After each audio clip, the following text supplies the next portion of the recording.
Hello दोस्तों, Rama mathematics classes में आपका स्वागत है। आज देखेंगे इस वीडियो में बिहार पुलिस स्पेशल 2025 26 के लिए 100 महत्वपूर्ण प्रश्न। बस आप इसे ध्यानपूर्वक देखिएगा और समझिएगा, और जो भी आपको महत्वपूर्ण पॉइंट लगे आप उसे अपने कॉपी पर नोट कर लीजिएगा, ताकि अगर यहाँ से प्रश्न बने तो एग्जाम हॉल में छूटने की संभावना बहुत ही कम बने। आइए बिना समय लेते सीधे बढ़ते हैं अपने क्वेश्चन पर। देखिएगा जिसमें से प्रश्न संख्या 1 क्या है, तो देखिएगा क्या देखिएगा, झारखंड विभाजन से पूर्व। 1 मिनट देखिएगा, थोड़ा सा हम जूम कर देते हैं ताकि आपको अच्छा से देख सके। देखिएगा क्या, तो प्रश्न नंबर 1 है, झारखंड विभाजन से पूर्व बिहार में लोकसभा सीट और राज्यसभा सीट कितनी थी? तो याद रखिएगा, झारखंड विभाजन से पूर्व 54 लोकसभा सीट थे और 22 राज्यसभा सीट थे। 22 राज्यसभा सीट थे। लेकिन आप जानते हैं बिहार में अब वर्तमान में जो बिहार में हैं कितने हैं, तो लोकसभा सीट 40 हैं और राज्यसभा सीट कितना है, तो 16 हैं। कितने, तो 16 हैं। देखिएगा क्वेश्चन नंबर दूसरा क्या है, तो बिहार में अब तक कुल कितनी बार राष्ट्रपति शासन लागू हुआ है? बिहार में कुल कितनी बार राष्ट्रपति शासन लागू हुआ है? तो याद रखिएगा कुल 8 बार लागू हुआ है सिर्फ बिहार में राष्ट्रपति शासन। देखिएगा क्वेश्चन नंबर तीसरा क्या है, तो देखिएगा निम्नलिखित में से कौन राज्यपाल को उसके पद से बर्खास्त कर सकता है? तो याद रखिएगा राष्ट्रपति जो हैं राज्यपाल को उसके पद से हटा सकते हैं। ऑप्शन नंबर ए होगा। क्वेश्चन नंबर चौथा क्या है, तो देखिएगा राज्य मंत्री परिषद की बैठक की अध्यक्षता निम्नलिखित में से कौन करता है? तो याद रखिएगा मुख्यमंत्री करते हैं। कौन करते हैं? तो मुख्यमंत्री करता है। क्वेश्चन नंबर 5 क्या है, तो देखिएगा भारतीय संविधान के किस अनुच्छेद में महाधिवक्ता का वर्णन है? भारतीय संविधान के किस अनुच्छेद में महाधिवक्ता का वर्णन है? तो अनुच्छेद 165 में जो है महाधिवक्ता का वर्णन है।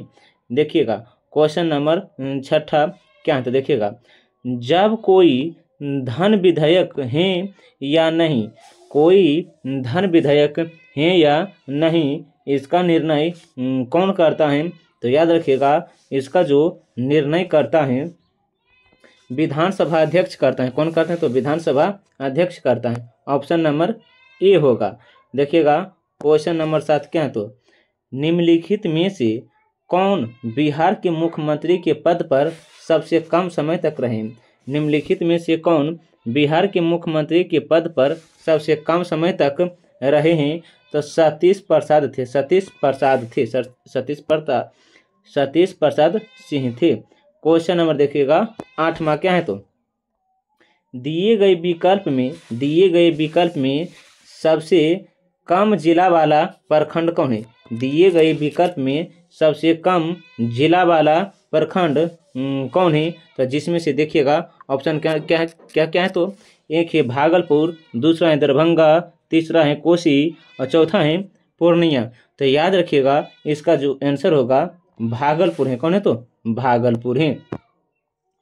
क्वेश्चन नंबर देखिएगा 9वां। क्वेश्चन नंबर 9वां क्या है, तो किसी राज्य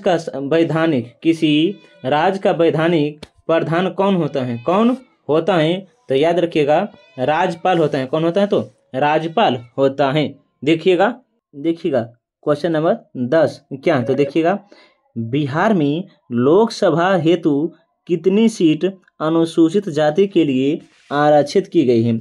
बिहार में लोकसभा हेतु कितनी सीट अनुसूचित जाति के लिए आरक्षित की गई है? तो 6 सीट हैं। कितने? तो 6 सीट हैं। ऑप्शन नंबर सी होगा। क्वेश्चन नंबर देखिएगा 11 क्या, तो उर्दू भाषा को दूसरी राजभाषा के रूप में मान्यता देने वाला भारत का पहला राज्य कौन बना? तो बिहार है। उर्दू भाषा को दूसरी राजभाषा के रूप में मान्यता देने वाला भारत का पहला राज्य कौन है? तो बिहार है। क्वेश्चन नंबर 12 क्या है तो देखिएगा, जिला परिषद क्या बोले हैं, जिला परिषद अध्यक्ष अपना त्याग पत्र किसे देते हैं? जिला परिषद अध्यक्ष अपना त्याग पत्र किसे देता है? तो याद रखिएगा, क्या तो जिला दंडाधिकारी को देता है, जिला दंडाधिकारी को देता है। ऑप्शन नंबर डी होगा। क्वेश्चन नंबर देखिएगा 13 क्या तो, बिहार का कौन सा जिला नेपाल एवं पश्चिम बंगाल दोनों के साथ सीमा साझा करता है? बिहार का कौन सा जिला नेपाल तथा पश्चिम बंगाल दोनों के साथ सीमा साझा करता है? तो किशनगंज। कौन है? तो किशनगंज। ऑप्शन नंबर ए होगा। क्वेश्चन नंबर देखिएगा 14 क्या तो, किस भारतीय राज्य के साथ नेपाल की सबसे लंबी सीमा साझा करता है? नेपाल सबसे लंबी सीमा साझा करता है। तो याद रखिएगा, क्वेश्चन नंबर 14 जो है बिहार के साथ। किसके साथ? तो बिहार के साथ। ऑप्शन नंबर बी है। क्वेश्चन नंबर 15 देखिएगा, निम्नलिखित में कौन बिहार का सर्वोच्च पर्वत चोटी है? बिहार का सर्वोच्च पर्वत चोटी कौन है? तो याद रखिएगा, सोमेश्वर श्रेणी है। कौन है? तो सोमेश्वर श्रेणी है। ऑप्शन नंबर बी होगा। क्वेश्चन नंबर देखिएगा 16 क्या तो, बिहार में सबसे अधिक वर्षा किस जिले में होते हैं? बिहार के कौन से जिले में सबसे अधिक वर्षा होते हैं? तो किशनगंज में होते हैं, किशनगंज में होते हैं। क्वेश्चन नंबर 17 देखिएगा, बिहार में क्या बोले हैं, बिहार में आपदा प्रबंध हेतु क्या तो सेदाई फ्रेमवर्क को लागू किया गया था कब? तो 2015 में। क्वेश्चन नंबर देखिएगा 18, बिहार का कौन सा जिला जूट उत्पादन में अग्रणी है? बिहार का कौन सा जिला जूट उत्पादन में अग्रणी है? तो पूर्णिया है। कौन है? तो पूर्णिया है। क्वेश्चन नंबर 19 देखिएगा, गंगा के दक्षिण भाग के मैदानों में कौन सी मिट्टी का प्रमुख स्रोत पाई जाती है? गंगा के दक्षिण भाग के मैदानों में कौन सी मिट्टी का प्रमुख रूप से स्रोत पाई जाती है? तो कैवाल मिट्टी है। क्या? तो कैवाल मिट्टी है। ऑप्शन नंबर ई होगा। क्वेश्चन नंबर 20 देखिएगा, कर्मनाशा नदी बिहार के किस स्थान पर गंगा नदी से मिलती है? कर्मनाशा नदी बिहार के किस स्थान पर गंगा नदी की से आकर मिलती हैं? तो याद रखिएगा, चौसा के निकट मिलता है। क्वेश्चन नंबर 21 क्या है तो, कांवर झील बिहार के किस जिला में है? कांवर झील बिहार के किस जिला में है? तो बेगूसराय जिला में है। कहाँ? तो बेगूसराय जिला में है। आगे देखिएगा, निम्नलिखित में से कौन जल कुंड मुंगेर में नहीं है? निम्नलिखित में से कौन सा जल कुंड जो है मुंगेर में नहीं है? तो गोमुख कुंड जो है मुंगेर में नहीं है। बाकी सोमेश्वर कुंड है, ऋषि कुंड है और सीता कुंड जो है मुंगेर में ही है, लेकिन गोमुख कुंड नहीं है। राजपुर नहर परियोजना किस नदी पर है? राजपुर नहर परियोजना किस नदी पर है? तो कोसी नदी पर है, कोसी नदी पर है। क्वेश्चन नंबर 24 देखिएगा, 2011 जनगणना के अनुसार जनसंख्या दृष्टि से बिहार का सबसे छोटा जिला कौन है? 2011 जनगणना के अनुसार जनसंख्या की दृष्टि से बिहार का सबसे छोटा जिला कौन है? तो शेखपुरा है। कौन है? तो शेखपुरा है।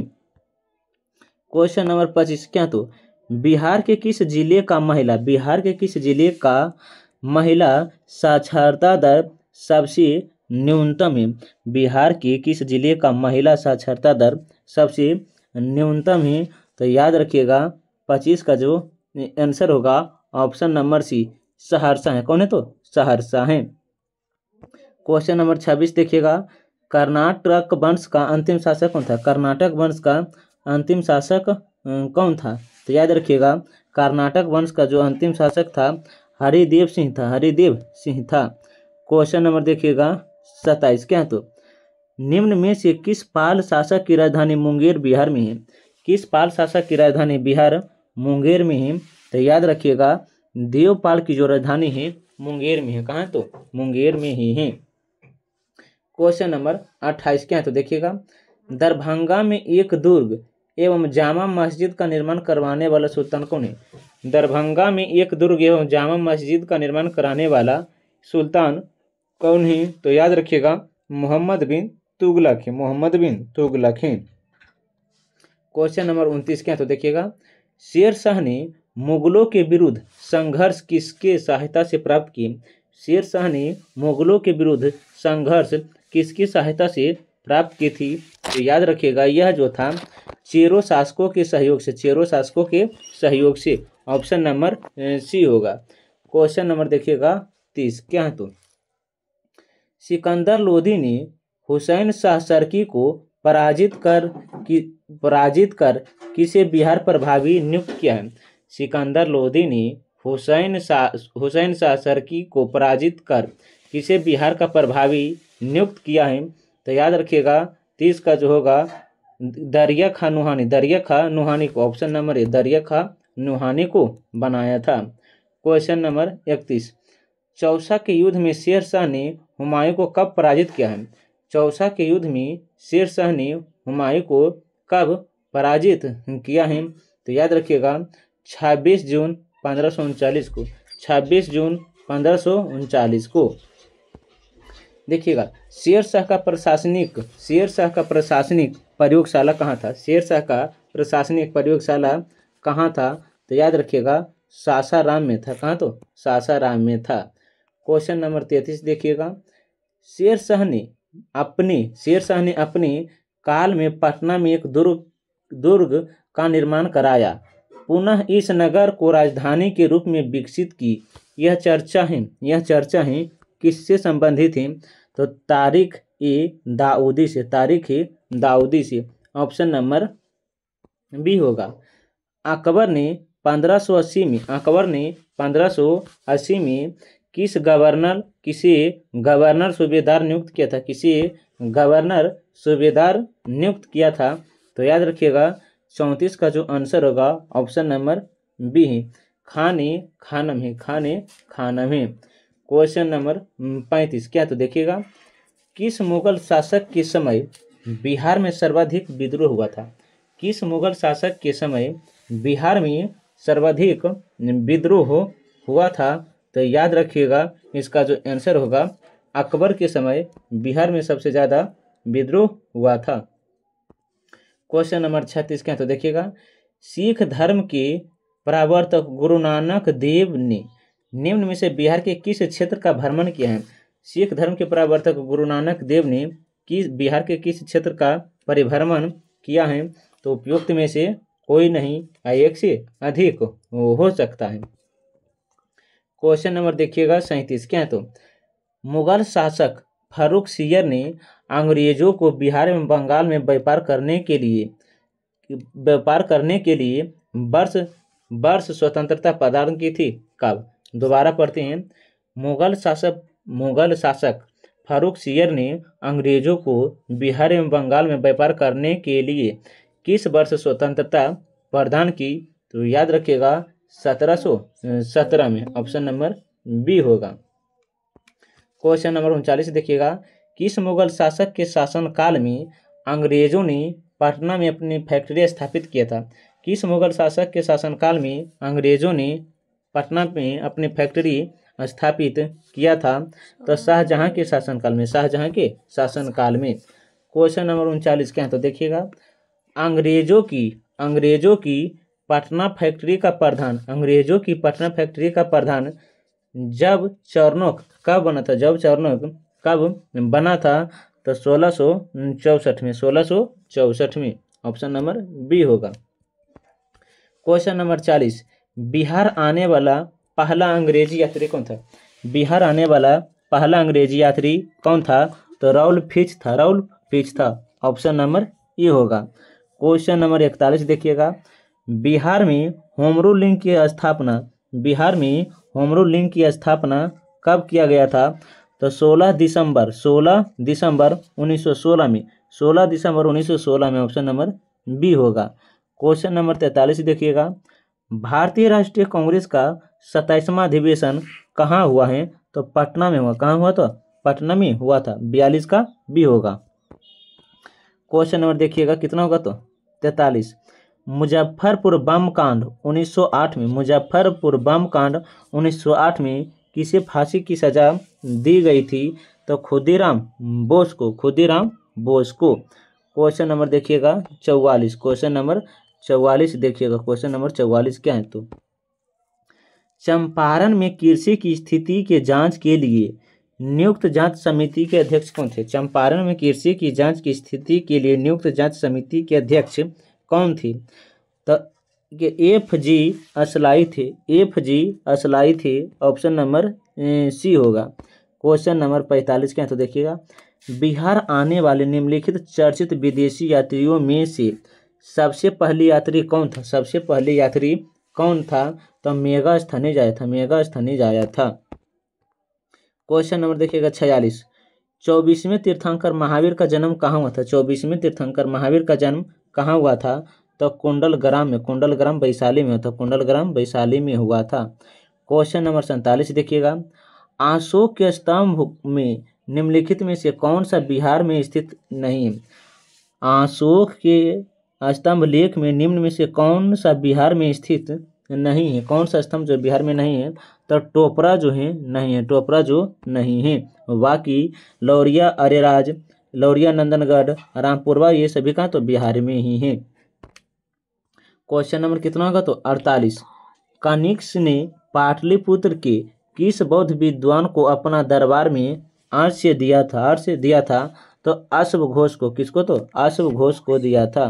क्वेश्चन नंबर देखिएगा 49 क्या? तो तृतीय बौद्ध संगीति की अध्यक्षता, क्या बोले हैं? तृतीय बौद्ध संगीति की अध्यक्षता किसने किया है? किसने किया है? तो याद रखिएगा 49 का जो होगा मोगलीपुत्र 30 होगा, मोगलीपुत्र 30 होगा।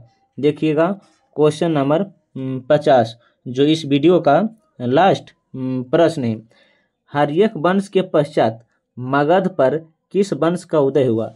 हर्यक वंश के पश्चात मगध पर किस वंश का उदय हुआ? तो शिशुनाग वंश का उदय हुआ। आप इसे ध्यानपूर्वक याद रखिएगा। जो भी हम इस वीडियो में पढ़ाए हैं वे बहुत ही इम्पोर्टेंट प्रश्न बन सकते हैं। आप इसे एक बार पुनः दोबारा देख लीजिएगा ताकि यहाँ से जितने भी महत्वपूर्ण प्रश्न बनते हैं वे सभी आपको एक ही वीडियो में याद हो जाए। अगर वीडियो और कंटेंट अच्छा लगता है तो वीडियो को लाइक, सब्सक्राइब और साथ साथ अपने दोस्तों के साथ भी शेयर कीजिएगा ताकि इस वीडियो से दूसरों को भी लाभ हो सके। हम मिलते हैं एक नए वीडियो के साथ, तब तक के लिए जय हिंद, जय भारत।